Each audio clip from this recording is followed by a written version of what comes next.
Zeroth law of thermodynamics.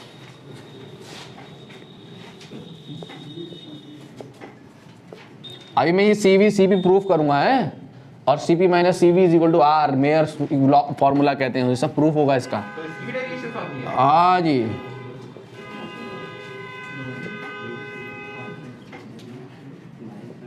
Zeroth law of thermodynamics लिखो। If objects A and B are separately, if objects A and B are separately in thermal equilibrium,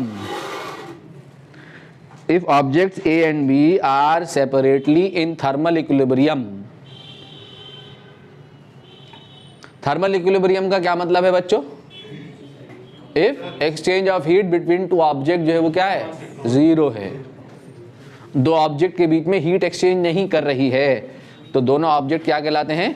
thermal equilibrium में कहलाते हैं। कब heat का flow नहीं, heat का flow कहां से कहां की तरफ को होता है? हायर टेम्परेचर से लोअर टेम्परेचर की तरफ को। अगर दो बॉडीज को हम कांटेक्ट में लेके आएंगे तो हीट का, हम जाड़े में स्वेटर पहने हुए हैं ना, स्वेटर कपड़े पहन लेते हैं, रजाई ओढ़ लेते हैं, क्यों ओढ़ लेते हैं? क्योंकि बाहर का टेम्परेचर, एटमॉस्फेरिक टेम्परेचर कम है, हमारी बॉडी का टेम्परेचर ज़्यादा है, तो हीट का फ्लो होता है हमारी बॉडी से सराउंडिंग को, तो हमें ठंड लगती है। तो हीट का फ्लो कहाँ से कहाँ की तरफ को होता है? हायर टेम्परेचर से लोअर टेम्परेचर की तरफ को। ठीक है, किसी लोहे की छड़ को अगर पकड़ूंगा मैं तो ठंडा ठंडा एहसास होगा, थोड़ी देर के बाद क्या होगा? वो ठंडा जो एहसास है वो बंद हो जाएगा। क्यों हो जाएगा? क्योंकि हीट ट्रांसफर जो है वो स्टॉप हो जाता है, क्योंकि दोनों बॉडी का टेम्परेचर क्या हो जाता है? सेम। तो थर्मल इक्विलिब्रियम में कब कहलाएंगी बॉडीज? जब दोनों बॉडीज का टेम्परेचर क्या हो जाएगा? सेम हो जाएगा। इसे क्या कहते हैं? थर्मल हीट के फ्लो के लिए कौन सा कांटेक्ट होना जरूरी है? फिजिकल कांटेक्ट होना जरूरी नहीं है। अगर दो बॉडीज के बीच में हीट का फ्लो हो रहा है, whether the bodies are in physical contact और नॉट, तो bodies are said to be in thermal contact. Thermal contact का मतलब क्या है? क्या है थर्मल कांटेक्ट का मतलब? कि दो बॉडीज के बीच में क्या हो? हीट एक्सचेंज हो रही हो, हीट का फ्लो हो रहा हो, whether the bodies are in physical contact और नॉट। ठीक है, तो bodies are said to be in thermal contact. अगर दो बॉडीज में हीट का एक्सचेंज कर रही है तो बॉडीज क्या कहलाएंगी? थर्मल कांटेक्ट में कहलाएंगी। बिना फिजिकल कांटेक्ट के क्यों नहीं होगा हीट का फ्लो? आग में जम थोड़ी करना पड़ता है हीट आने के लिए, आग के ऊपर बैठते हैं। सन से हीट रेडिएशन नहीं मिल रहा है हमें यहाँ से। ठीक है, हीट का फ्लो होता है एक जगह से दूसरी जगह पे, without being in physical contact भी फ्लो करती है हीट। तो if objects A and B are separately in thermal equilibrium with a third object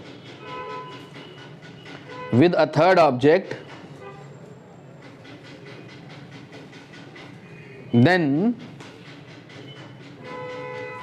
objects A and B are also in thermal equilibrium with each other.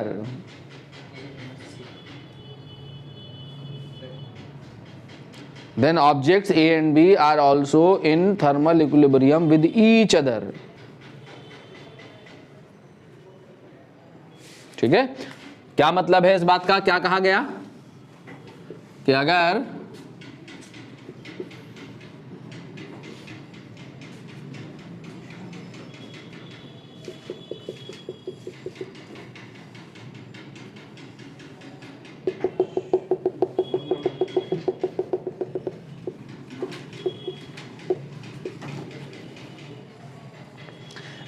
कैसे बताएंगे ये ए सी के साथ और बी सी के साथ थर्मल इक्विलिब्रियम में है? जब ये वॉल जो होगी ए और सी और बी और सी के बीच में हीट एक्सचेंज कब होगा? जब ये वॉल कैसी होगी? कंडक्टिंग। कैसी वॉल होगी? इस कंडक्टिंग वॉल को कहते हैं डायाथर्मिक वॉल। क्या कहते हैं? डायाथर्मिक वॉल और कंडक्टिंग वॉल। ठीक है, ऐसे सिस्टम दिखाते हैं। तीन सिस्टम है यहाँ। तो ए सी के साथ थर्मल कांटेक्ट में है, बी सी के साथ थर्मल कांटेक्ट में है। ठीक है, ए और सी फिजिकल कांटेक्ट में नहीं है। फिजिकल कांटेक्ट तो ये हुआ कि ये दोनों टच थोड़ी किए हुए हैं, इसके थ्रू कांटेक्ट है, इस वॉल के थ्रू। तो दोनों में हीट का एक्सचेंज होगा थ्रू दिस डायाथर्मिक वॉल। तो ए सी के साथ थर्मल इक्विलिब्रियम में आ गया, बी सी के साथ थर्मल इक्विलिब्रियम में आ गया। ये कौन सी वॉल है? ये है एडियाबेटिक वॉल। कौन सी वॉल? एडियाबेटिक वॉल का क्या मतलब? जिसके थ्रू हीट का एक्सचेंज ना हो। ठीक है, अगर मैं ए और बी को डायाथर्मिक वॉल से सेपरेट करके, ठीक है, ऐसे रख दूं, तो जब मैं इस एडियाबेटिक वॉल को रिमूव करूंगा तो ए और बी के बीच में हीट एक्सचेंज नहीं होगी। ये बात क्या प्रूफ करती है कि अगर ए सी के साथ थर्मल इक्विलिब्रियम में है और बी सी के साथ थर्मल इक्विलिब्रियम में है तो ए और बी भी सेपरेटली जो होंगे वो थर्मल इक्विलिब्रियम में होंगे। If adiabatic wall between A and B is removed, then no flow of heat between A and B.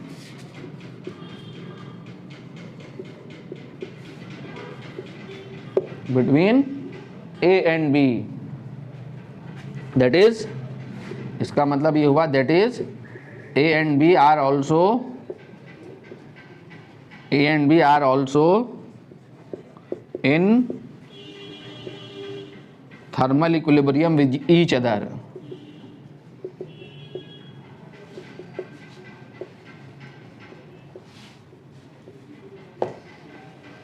Okay, ये फर्स्ट लॉ ऑफ थर्मोडायनामिक्स है, sorry zeroth law of thermodynamics है। Now first law of thermodynamics, time क्या हो रहा है यार बताओ तो मुझे? 5:30।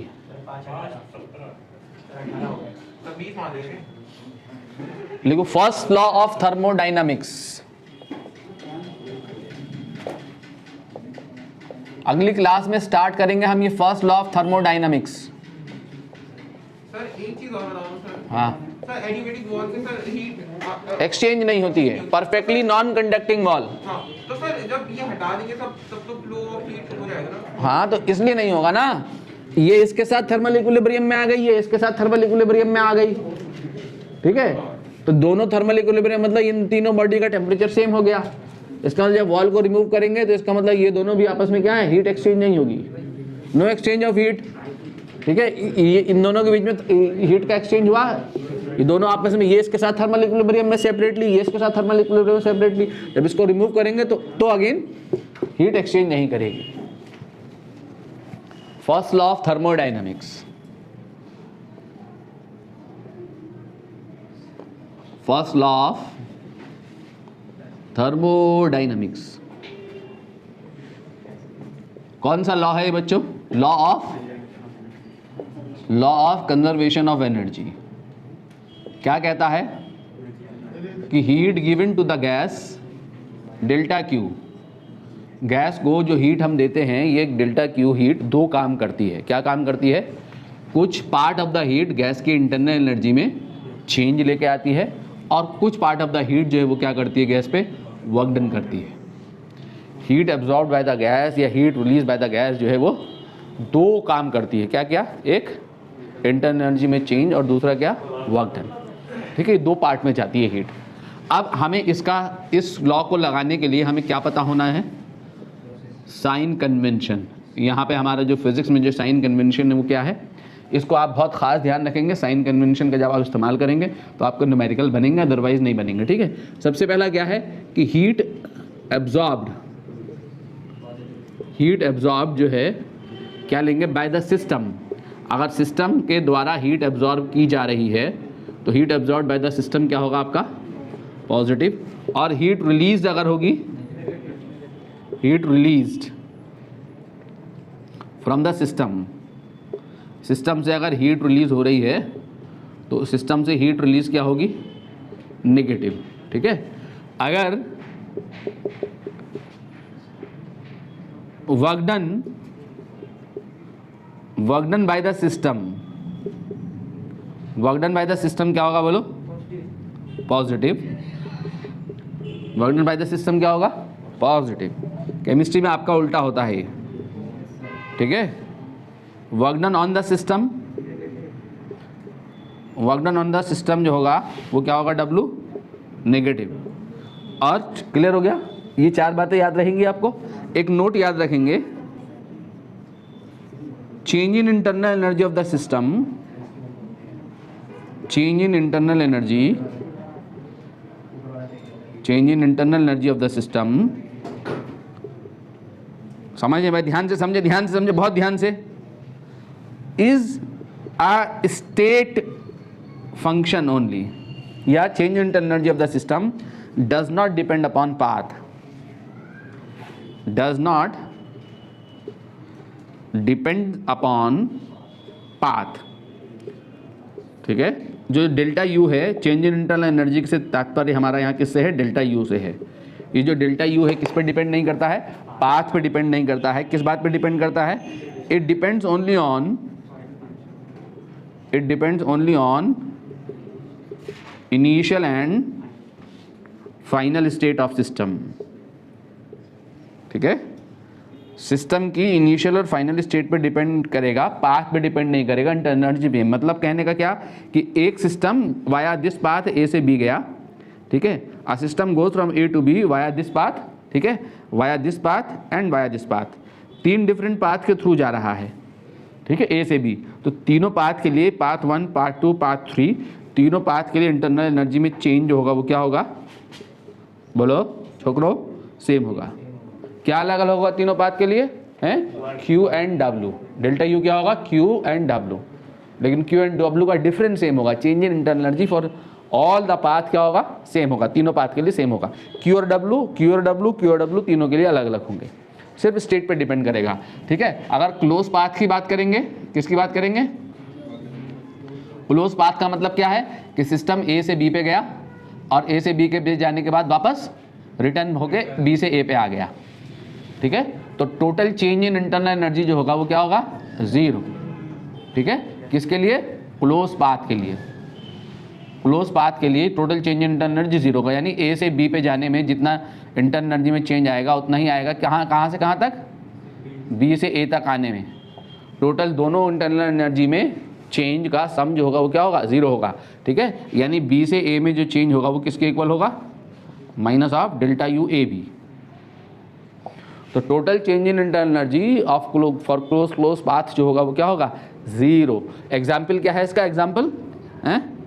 एग्जाम्पल क्या है कि internal energy of an ideal gas क्या थी बताओ? हैं?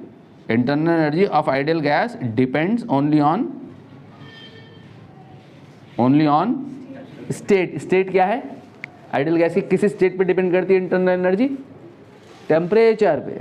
कौन सी स्टेट वेरिएबल पे डिपेंड करती है? स्टेट वेरिएबल क्या होते हैं? प्रेशर, वॉल्यूम, टेम्परेचर, ये स्टेट वेरिएबल्स हैं। तो किस स्टेट पे डिपेंड करती, किस स्टेट वेरिएबल पे डिपेंड करती है? ओनली टेम्परेचर पे। ठीक है, change in internal energy depend only on change in temperature. इस बात पे डिपेंड नहीं करेगी कि ये टेम्परेचर में चेंज आप प्रेशर को कांस्टेंट रखते हुए कर रहे हैं या वॉल्यूम को कांस्टेंट रखते हुए कर रहे हैं। Change in internal energy same for all the processes. ठीक है, डिपेंड ओनली ऑन टेम्परेचर। ठीक है, क्या था वो चेंज? बोलो, N into N C V delta T, याद है? N C V delta T या N into F by 2 into R into delta T, याद है ना? ये था इंटरनल एनर्जी में चेंज। कोई सी भी प्रोसेस होगी, कोई सी भी, what ever be the process, constant volume process हो या कॉन्स्टेंट प्रेशर प्रोसेस हो या आइसोट्रोपिक प्रोसेस हो या कोई और प्रोसेस हो, एडियाबेटिक प्रोसेस हो, सब के लिए इंटरनल एनर्जी के कैलकुलेशन का यही फॉर्मूला है आइडियल गैस के लिए। ठीक है, नोट करो जल्दी फटाफट लिखिए। एक क्वेश्चन लिखिए। अदीबा कहाँ है? आज का लेक्चर तो बहुत इंपॉर्टेंट लेक्चर है। आज के लेक्चर में तो हम थर्मोडायनेमिक्स को जो है ख़त्म ही करने जा रहे हैं। हो गया, हाँ, जो आज हो जाएगा। ऑसिलेशन वेव से पहले ऑसिलेशन नहीं, ऑसिलेशन के बाद ही वेव होगा। लिखो, when a system goes from A to B. Sir ये कह रहा हूं सर कि रोटेशन डायनेमिक्स एक दिन में खत्म कर लेगा सर, इससे आधा तो हो जाएगा। When a system goes from A to B, है कि सर सुबह से जाके बैठ जाऊंगा परीक्षा की घर पे और रात तक वहीं पे बैठूंगा खत्म करके सर मेन चीज पढ़ लूंगा उसमें। When a system goes from A to B, एक लास्ट लेक्चर में जो मैंने डेरिवेशन कराया ना 15 लेक्चर में, उसमें 3 डेरिवेशन, उसमें से एक क्वेश्चन जरूर आएगा। Tau is equal to I alpha का proof, L is equal to I omega का प्रूफ, काइनेटिक एनर्जी के इक्वेशन का प्रूफ, तीनों में से एक तो पक्का है। ठीक है, वो लास्ट वाला 15 वाला लेक्चर का एक प्रूफ जरूर कर लेना। क्या लिखा? When a system goes from A to B, comma, it absorb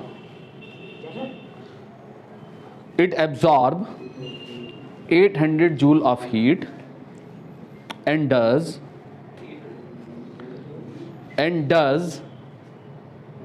right absorb की बात कर 800 joule of heat and does 300 joule of work.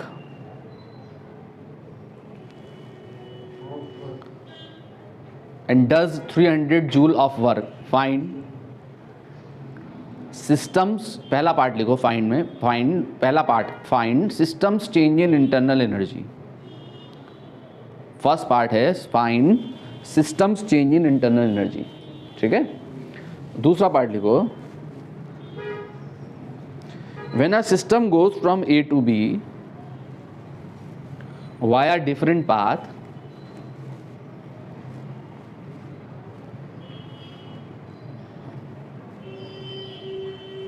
comma, find change in internal energy of the system. Find change in internal energy of the system. ठीक है, next लिखो,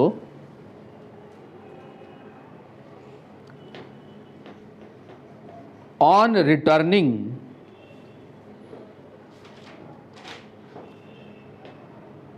from B to A,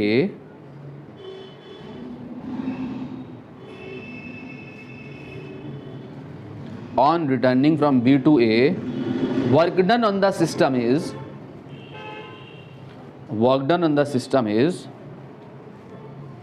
800 joule. Find heat absorbed or released by the system. Heat absorbed or released by the system. बताइए, हैं? आ गया? पहले case में क्या है? When a system goes from A to B, it absorb 800 joule. तो delta Q कितना है?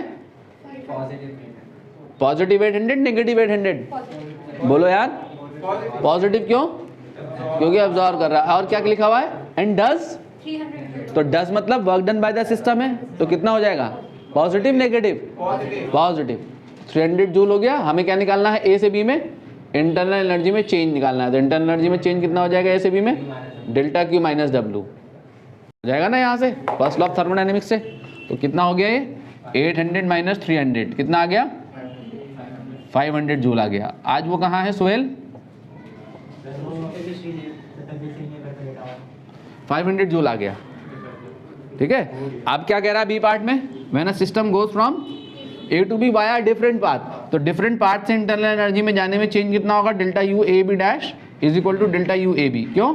बिकॉज इंटरनल एनर्जी जो है does not depend upon path. Initial और फाइनल स्टेट सेम है, तो इंटरनल एनर्जी में चेंज होगा वो क्या होगा? सेम होगा। Delta U A B dash is equal to कितना आ गया? 500 जूल।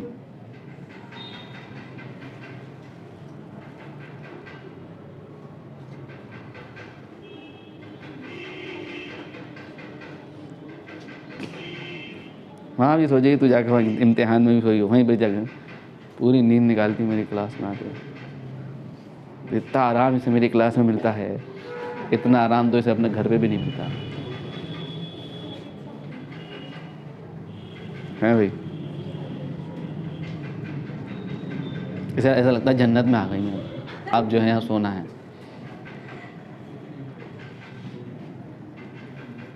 आगे देखो, अब तक आगे क्या है? On returning from B to A, work done on the system is 800 joule. तो डब्ल्यू कितना हो गया? बी से ए में वर्क डन माइनस 800, तो work done on the system है ठीक है, क्या निकालना है, हीट एब्जॉर्ब या रिलीज क्या हो रही बताना है। तो हमें क्या चाहिए यहाँ पे, डेल्टा यू। तो डेल्टा यू क्या होगा है, क्योंकि बी से ए में आ रहा ना, तो बी से ए में आने में और ए से बी आने में टोटल चेंज कितना होगा, 0। तो डेल्टा यू बी ए कितना हो गया, minus of delta U A B, यानी कितना हो गया, ये समझ गया साइन कन्वेंशन सारा। तो अब आपका डेल्टा क्यू जो है वो कितना हो गया, डेल्टा क्यू हो गया डेल्टा यू बी ए प्लस डब्ल्यू बी ए, यानी कितना, माइनस 500 माइनस 800 कितना आ गया, माइनस 1300।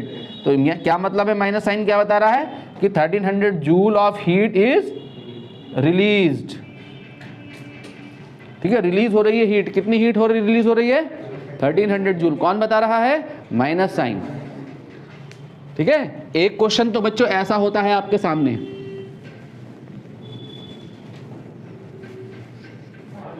आप सुनो मेरी बात, सुनो ध्यान से, इधर देखो। अरे क्या चला दिया रे, अब तो कम्बल पहन के आया, टाई पहन के आया है।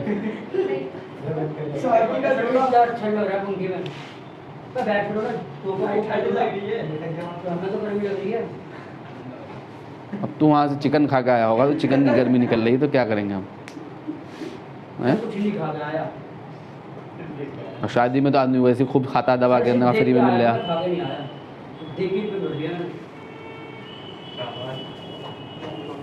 देखो इधर बच्चों सुनो, ये जो फर्स्ट लॉ ऑफ थर्मोडायनेमिक्स है, एक क्वेश्चन तो ये ऐसा होगा कि डेल्टा क्यू, डेल्टा यू और डब्ल्यू में से कोई 2 चीज़ें गिवन होंगी, 3 चीज़ें, थर्ड निकालनी होगी, साइन के साथ रख देना होगा।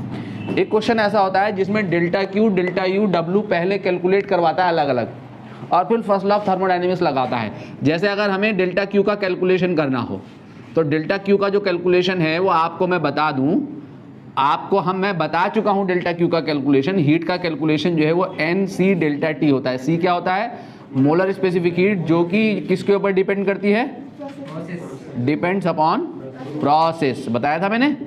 ठीक है, अगर कांस्टेंट वॉल्यूम प्रोसेस है, अगर कांस्टेंट वॉल्यूम प्रोसेस है तो सी की जगह यहाँ पे हम सी वी रखेंगे, और सी वी जो है क्या होगा, F/2R। ठीक है, अगर कांस्टेंट प्रेशर प्रोसेस है, अगर कांस्टेंट प्रेशर प्रोसेस है तो C की जगह हम यहाँ Cp रखेंगे, जो कि कितना होगा, F/2 + 1R।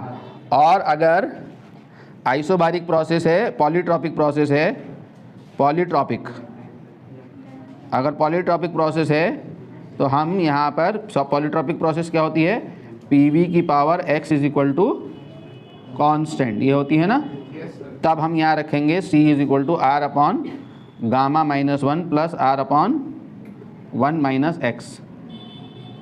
ठीक है, ये हम करा चुके हैं, क्लियर हो गया ना। दूसरा, अगर हमें कैलकुलेशन करना है, मान लो कैलकुलेशन ऑफ W, तो W का कैलकुलेशन क्या होता है बच्चों, वर्क डन क्या होता है।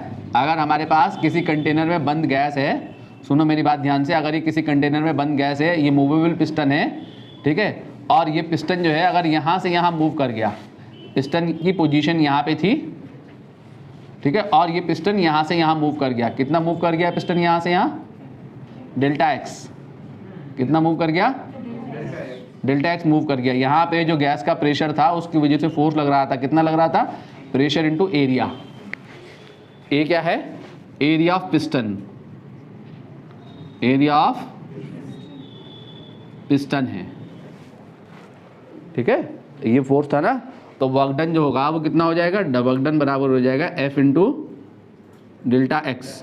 ठीक है, कितना मूव कराने में वर्क डन है, ठीक है, छोटे से मूवमेंट डेल्टा एक्स में, डेल्टा एक्स क्या है, small movement of the piston, delta x क्या है, small movement of piston. dx, delta x ना चाहो तो dx ले सकते हो, स्मॉल मूवमेंट है पिस्टन का। देखो W बराबर F dx क्या हो गया, small movement of work done force into displacement होता है, dx the displacement of the piston, और F क्या है, force exerted by the gas. तो ये क्या हो गया, work done by the gas हो गया। गैस जो वर्क कर रही है वो आ गया ना, गैस ने पिस्टन को मूव कराने में वर्क करा होगा ना, ठीक है, तो ये आ गया। ये फोर्स किसके द्वारा एक्सर्टेड है, by the gas on the piston. A क्या है, एरिया ऑफ द पिस्टन, और P क्या है, प्रेशर ऑफ द गैस। तो फोर्स कितना हो जाएगा, P A into D X. ठीक है, ये ए डी एक्स क्या हो गया, डी वी। डी वी क्या है, इंक्रीज इन वॉल्यूम। ये कितना वॉल्यूम इंक्रीज करेगा, इतना वॉल्यूम गैस का इंक्रीज करेगा ना। ये कितना होगा टोटल वॉल्यूम, ये एरिया पिस्टन का ए है और ये डिस्टेंस कितनी है डी एक्स, तो कितना वॉल्यूम इंक्रीज करा गैस का, A D x. A D x is the increase in volume. ठीक है, अब अगर टोटल वर्क डन निकालना है तो टोटल वर्क डन क्या हो जाएगा, इस रिजल्ट को इंटीग्रेट कर देंगे। कहाँ से कहाँ तक, डी वी पे इंटीग्रेशन होगा V1 से V2 तक। अगर यहाँ पे वॉल्यूम V1 था और यहाँ पे V1 था और यहाँ पे कितना हो गया V2, तो V1 से लेके V2 तक इसको इंटीग्रेट कर देंगे। ठीक है, जो कि क्या होगा, हैं एरिया अंडर पीवी डायग्राम। अगर प्रेशर और वॉल्यूम डायग्राम है, प्रेशर और वॉल्यूम डायग्राम को क्या कहते हैं, इंडिकेटर डायग्राम भी कहते हैं। क्या कहते हैं प्रेशर वॉल्यूम डायग्राम को, इंडिकेटर डायग्राम। तो पीवी डायग्राम का एरिया जो होगा अंडर प्रेशर वॉल्यूम डायग्राम का जो एरिया होगा वो हमें क्या देगा, वर्क डन देगा। अरे ये इंटीग्रेशन की ज्योमेट्रिकल मीनिंग है ना, वर्क डन देता है। ठीक है, अगर प्रेशर कांस्टेंट है, प्रेशर क्या है कांस्टेंट, तो कांस्टेंट का इंटीग्रेशन होता है, नहीं होता, बाहर आ जाता है। तो कांस्टेंट प्रेशर प्रोसेस के लिए कैसे निकलेगा वर्क डन, विदाउट इंटीग्रेशन निकल आएगा। ठीक है, अगर प्रेशर वेरिएबल है सिर्फ कांस्टेंट प्रेशर प्रोसेस के लिए बाहर निकलेगा ये। ठीक है, इसका इंटीग्रेशन क्या हो जाएगा, V2 माइनस V1 मतलब क्या, delta V, P delta V, P into V2 minus V1, या you can say P delta V। तो pressure into change in volume हो जाएगा वर्क डन, किसके लिए, कांस्टेंट प्रेशर प्रोसेस के लिए। अगर प्रेशर कांस्टेंट नहीं है तो ये इंटीग्रेशन के अंदर रख के इंटीग्रेट करके इस फॉर्मूले से वर्क डन निकलेगा। Integration of P dV is the work done. ठीक है, अब हमें कैसे निकलेगा, एरिया अंडर द कर्व निकालना है। मान लो हमारे पास, सुनो मेरी बात ध्यान से, मान लो हमारे पास पहला ये कर्व है, पीवी डायग्राम है मेरे पास, ये पीवी डायग्राम है। कैसा पीवी डायग्राम है, ये P ये V। ठीक है, यहाँ पे क्या है, ये V इंक्रीजिंग, V क्या है यहाँ, V is increasing, volume increasing. Volume क्या कर रहा है यहाँ देखो, इंक्रीज। कहाँ से कहाँ तक, प्रोसेस A से B जा रही है, A से लेके B तक जा रही है प्रोसेस। देखो वॉल्यूम V1 से V2 बढ़ रहा है। ठीक है, तो क्या होगा इसमें वर्क डन, ये पीवी डायग्राम है, तो पीवी डायग्राम जो होगा, ये जो मैंने शेड किया है, शेडेड एरिया, वॉल्यूम एक्सिस से घिरा हुआ एरिया, W बराबर जो होगा वो हो जाएगा प्लस शेडेड एरिया।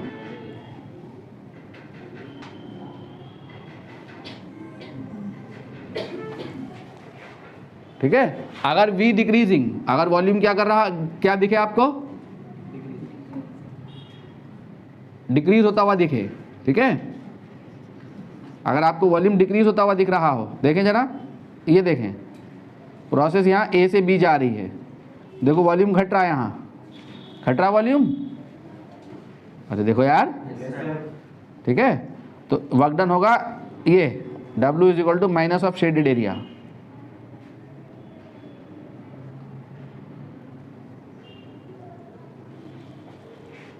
ठीक है, अगर V is constant, V is constant, तो कांस्टेंट वॉल्यूम के लिए क्या होगा, देखो ये है प्रोसेस, ऐसे जाए प्रोसेस, A से B गई प्रोसेस, तो ये प्रेशर वॉल्यूम डायग्राम है। तो यहाँ पे जो है वर्क डन जो होगा वो क्या होगा, 0। ठीक है, समझ रहे हैं मेरी बात को।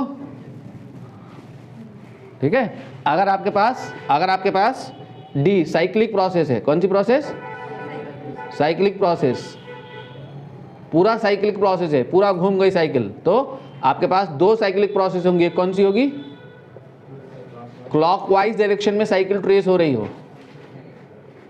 अगर क्लॉकवाइज डायरेक्शन में आपकी साइकिल ट्रेस हो रही है, देखें जरा ध्यान से, मान लो ये है क्लॉकवाइज साइकिल,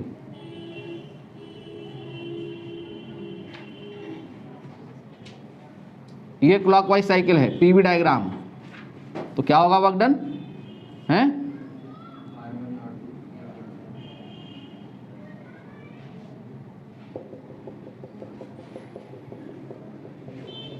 अगर क्लॉकवाइज साइकिल है तो W is equal two plus shaded area,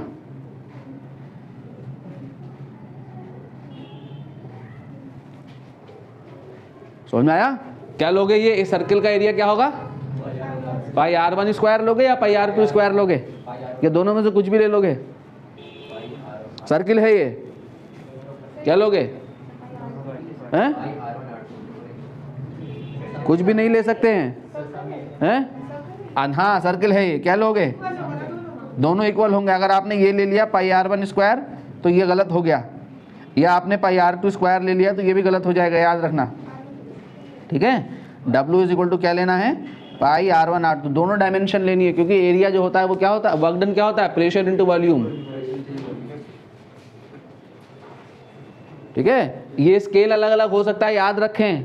यहाँ पे ऐसा हो सकता है कि यहाँ पे एक डिवीजन पे आपने 1 मीटर क्यूब लिया हो, और यहाँ पे एक डिवीजन पे 1 × 10⁵ पास्कल लिया हो, या 1 × 10⁴ पास्कल लिया हो। अरे यहाँ एक डिवीजन पे आपने 1 ATM लिया हो, और यहाँ एक डिवीजन में 1 मीटर क्यूब लिया हो, तो एसआई की यूनिट में तो मीटर क्यूब ही रखोगे। यहाँ 4 डिवीजन आ गए तो 4 मीटर क्यूब यहाँ रख दोगे वॉल्यूम की जगह। यहाँ 4 डिवीजन आ गए तो 4 एटमॉस्फेयर, 4 एटमॉस्फेयर 4 ATM थोड़ी ना होगा, 4 × 10⁵ होगा। स्केल अलग अलग हो सकता है। तो you can net take pi r1 square pi r2 square. क्या लेना है? दोनों डायमेंशन लेनी है, पाई r1 r2। हमेशा स्क्वायर होगा तब भी, कहीं एक साइड का स्क्वायर करके चले आओ, गलत हो जाएगा। ठीक है, अगर एंटी क्लॉकवाइज साइकिल है, समझ गया मेरी बात को? क्या कहा मैंने? ठीक है, दोनों डायमेंशन, इसलिए मैंने क्रॉस भी कर दिया इसको। एंटी क्लॉकवाइज साइकिल अगर ट्रेस हो रही है, साइकिल अगर एंटी क्लॉकवाइज है, देखो ये एंटी क्लॉकवाइज साइकिल है, प्रोसेस ऐसे चली गई, ए से बी, बी से सी, सी से डी, पीवी डायग्राम, ये है साइकिल। तो W इज इक्वल टू हो जाएगा minus of shaded area, minus of shaded area लेंगे, वर्क डन। इनकम्प्लीट साइकिल क्या था? Incomplete cycle. हाँ, साइकिल होएगा ही नहीं कंप्लीट।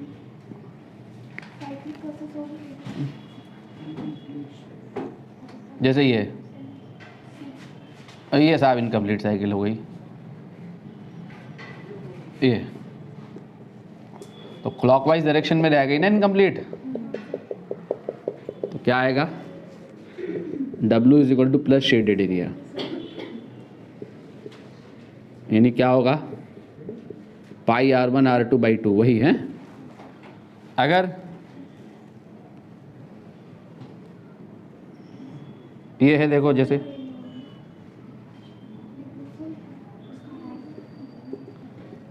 ABCD, ये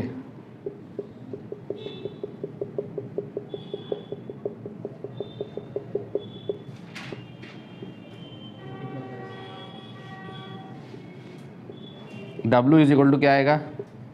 माइनस ऑफ शेडेड एरिया। समझ गए?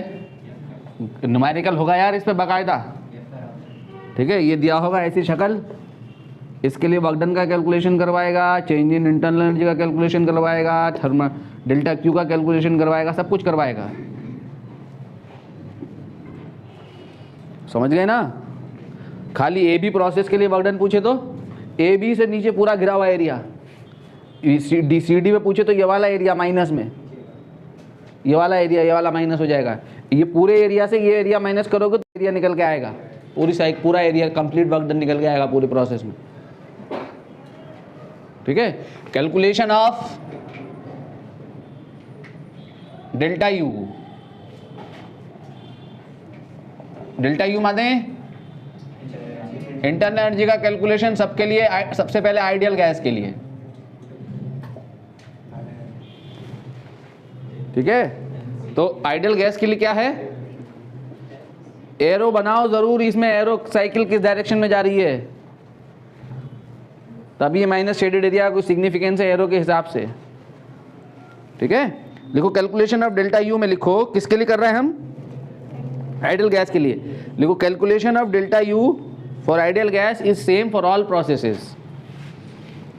Calculation of delta U is same for ideal gas for all processes. Weather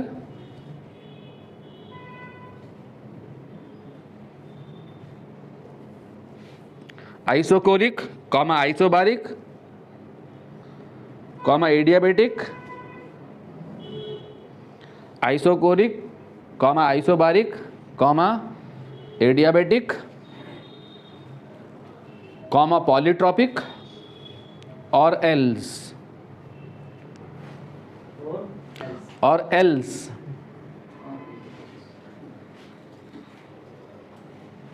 ठीक है। ठीक, कोई सी भी प्रोसेस है, सब के लिए डेल्टा क्यू का कैलकुलेशन क्या होगा, सेम होगा। क्या होगा वो calculation, n into F by two into R into delta T. ठीक है, या क्या कह सकते हो, N C V delta T, या क्या कह सकते हो, एफ सी वी को क्या लिखते हैं, सी वी एक और होता है R upon gamma minus one भी होता है सी वी। पता है तुम्हें ये बात? नहीं पता? कहाँ से पता चली है? ये है ना सी वी कितना है, एफ बाई टू आर है, और गामा कितना है, 1 प्लस 2 बाई एफ है। C P upon C V होता है ना gamma, C P upon C V करा था हमने तो 1 प्लस 2 बाई एफ आया था। तो 2 बाई एफ क्या होगा बोलो, गामा माइनस 1। तो एफ बाई टू क्या होगा बोलो, 1 अपॉन गामा माइनस 1 के बराबर होता है एफ बाई टू। इसको यहाँ डाल दोगे तो सी वी क्या हो जाएगा, F by two R is equal to क्या, आर अपॉन गामा माइनस 1। ठीक है, तो इस एफ बाई टू आर जो है आर अपॉन गामा माइनस 1 भी होता है, C V R upon gamma minus 1, F by two R upon gamma minus 1 भी होता है। ठीक है, सी वी की जगह डाल दिया मैंने आर अपॉन गामा माइनस 1। तो गामा के टर्म में है ये change in internal energy, n into R into delta T upon gamma minus 1। तो इंटरनल एनर्जी का कैलकुलेशन जो होगा वो क्या होगा, सेम होगा फॉर ऑल प्रोसेसेस। कोई सी भी प्रोसेस होगी, एडियाबेटिक होगी, आइसोकोरिक होगी, आइसोबारिक होगी, या कोई सी प्रोसेस होगी। ठीक है, क्लियर है महोदय? दूसरा देखो, अगर हमारे पास बॉइलिंग प्रोसेस है,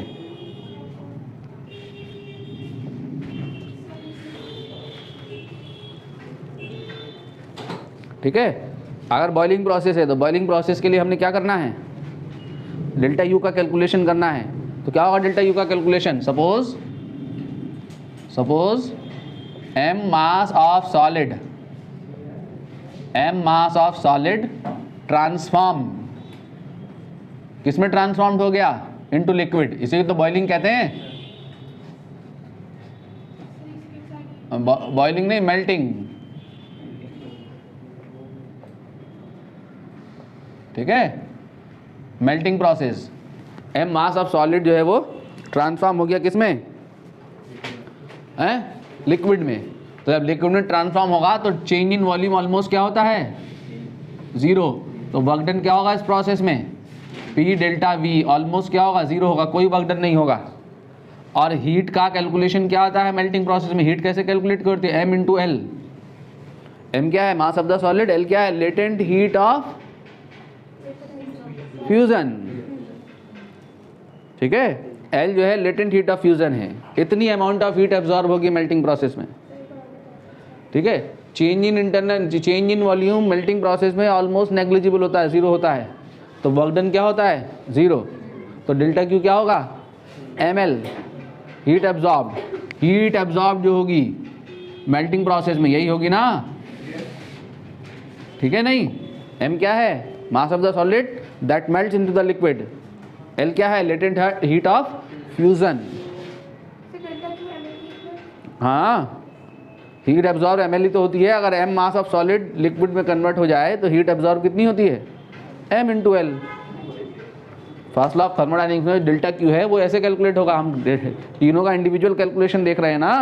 तो डेल्टा मेल्टिंग प्रोसेस में वर्क डन का कैलकुलेशन कैसे होगा, हीट का कैलकुलेशन कैसे होगा, इंटरनल एनर्जी कैसे निकलेगी वो निकालना हो। तो फर्स्ट लॉ ऑफ थर्मोडायनेमिक्स लगाओगे तो इंटरनल एनर्जी क्या होगी, डेल्टा क्यू माइनस डब्लू। बोलो, तो चेंज इन इंटरनल एनर्जी क्या आएगा, बोलो, ml माइनस 0, यानी चेंज इन इंटरनल एनर्जी किसके बराबर होगा, ml के।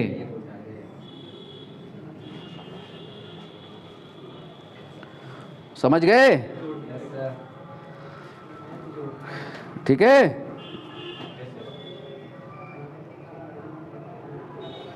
ठीक है। नाउ बॉइलिंग प्रोसेस में, बॉइलिंग प्रोसेस में suppose m mass of the liquid transform into gas, ठीक है, या वेपर, ठीक है। Suppose m mass of liquid transformed into vapour, suppose m mass of liquid transformed into vapour, ठीक है। जब ये वेपर में चेंज होगा तो वॉल्यूम चेंज होगा, ठीक है। किस पे होता है? कांस्टेंट प्रेशर पे होता है ये प्रोसेस, ठीक है। तो वर्क डन क्या हो जाएगा इसमें? P into change in volume V2 minus V1। V2 क्या है? वेपर का वॉल्यूम, और V1 क्या है? लिक्विड का वॉल्यूम है। P क्या है? प्रेशर है। P into V2 minus V1, ये क्या आया आपका? वर्क डन, ठीक है। अब आपको चाहिए Q, डेल्टा Q क्या होगा? M into L। ml क्या? m क्या है? मास ऑफ द लिक्विड, ठीक है, दैट वेपोराइजेज। l क्या है? Latent heat of vaporisation. तो चेंज इन इंटरनल एनर्जी क्या हो जाएगा? डेल्टा Q माइनस, न्यूमेरिकल मिलेगा आपको बाकायदा, न्यूमेरिकल का डिस्कशन कर रहा हूं मैं, ये बस खाली न्यूमेरिकल वैल्यू रखनी होंगी यहां पर। तो ये हो गया इंटरनल एनर्जी का कैलकुलेशन।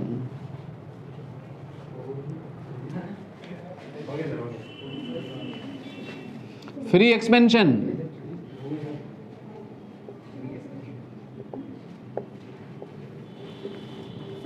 हाँ, ये लेटेंट हीट ऑफ वेपोराइजेशन है क्यों? हाँ, सर यहाँ पे L latent heat of vaporisation है ना बेटा।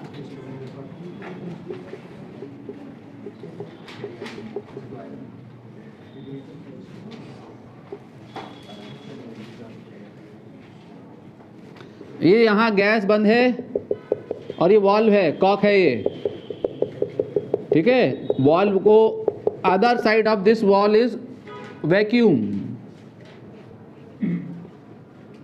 Vacuum means no pressure here, ठीक है। समझ गए मेरी बात को? तो गैस जो है, व्हेन ये फ्री एक्सपेंशन है, फ्री एक्सपेंशन जब इस कॉक को ओपन करेंगे, कॉक इज ओपन, गैस कैसे एक्सपेंड करेगी? Freely. Gas expends freely. Freely expansion का मतलब प्रेशर जो होगा वो क्या होगा? अदर साइड जीरो, ठीक है। तो फ्रीली एक्सपेंड करेगी तो वर्क डन जो है वो क्या है? P delta V। तो इस प्रोसेस में जो वर्क डन होगा वो क्या होगा? जीरो होगा। नाउ सिंस जो फ्री एक्सपेंशन, याद रखना कौन सी प्रोसेस है? Process is adiabatic, sudden process है ये, क्योंकि उधर कोई यहां पर प्रेशर नहीं है। तो गैस जो है सडन एक्सपेंशन होगा यहाँ पर। सडन एक्सपेंशन जो है वो कैसी प्रोसेस है? एडियाबेटिक होती है, याद रखना, sudden process. Process is adiabatic, तो डेल्टा Q जो होगा वो भी क्या होगा? जीरो। और डेल्टा U जो होगा वो क्या होगा? डेल्टा Q माइनस W, सब कुछ जीरो। तो change in internal energy of the gas क्या होगा? जीरो होगा। तो फ्री एक्सपेंशन में गैस के इंटरनल एनर्जी में कोई चेंज नहीं आता है, गैस के टेम्परेचर में कोई चेंज नहीं आएगा फ्री एक्सपेंशन में। Free expansion is a adiabatic process.